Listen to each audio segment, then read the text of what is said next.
Our 2013 CES coverage is powered by Ford.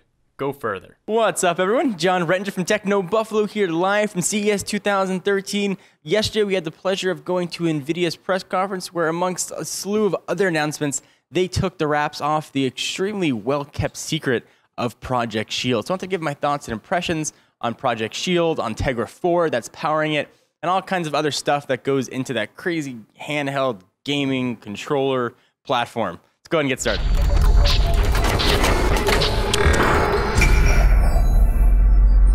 Project Shield, for those of you guys that might not know, is essentially a reference platform for Tegra 4, of course the follow-up to Tegra 3. It still has the same 4 main CPU cores with the 5th low-power core, so it can do most background tasks. The big deal, though, is of course with LTE connectivity and a 72-core GPU. It can also output 4K video, which is really incredible. So what Project Shield is, essentially it's an entire tablet in a controller.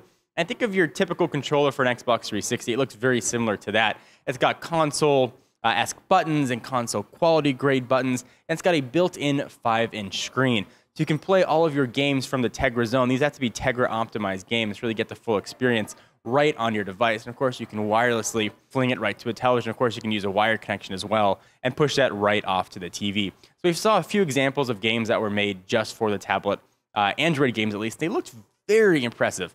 They were showing it on a 4K TV, and of course, we couldn't show you what the 4K TV looked like because, you know, just over Twitter or YouTube's not going to do it any justice, but it looked absolutely beautiful. But some of the cool secret sauce is actually you can stream games right from your PC to your Shield device. So if you play a game on Steam, let's say you play Left 4 Dead 2, for example, you could play that right on your handheld no matter where you go. So it's pretty cool. You're always bringing your PC games with you mobile as opposed to bringing your mobile games onto your PC. It's a really cool new thing that Nvidia's trying to do. So one thing they didn't announce was price or release date, which sort of lends me to believe that maybe this is going to be more of a reference platform. Maybe it won't hit the market.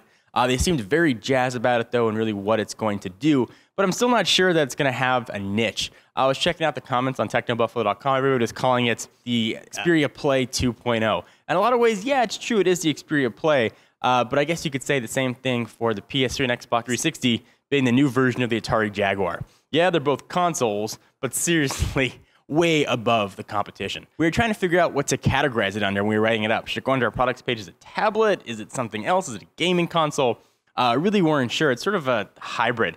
I do love a few things Nvidia has done. First, they made it totally open. It is running completely unskinned, unstock Android. With one push that Shield button, you go from the Tegra Zone store right to unskinned, unadulterated, unmessed with Android, which is very nice. You get that same Android experience. You can fling that right to your TV and use that as well. Also, they use completely unproprietary I/O, so industry standard stuff. So HDMI, micro USB for charging. Battery's already built in, so you can get 5 to 10 hours. So you don't have to lug around an extra power brick. I'm not sure what pricing, again, is going to be, if there's going to be a huge market for it. But this is an example of what Tegra 4 can do. So really very cool to see. What do you guys think? Are you excited about Project Shield? Are you not excited?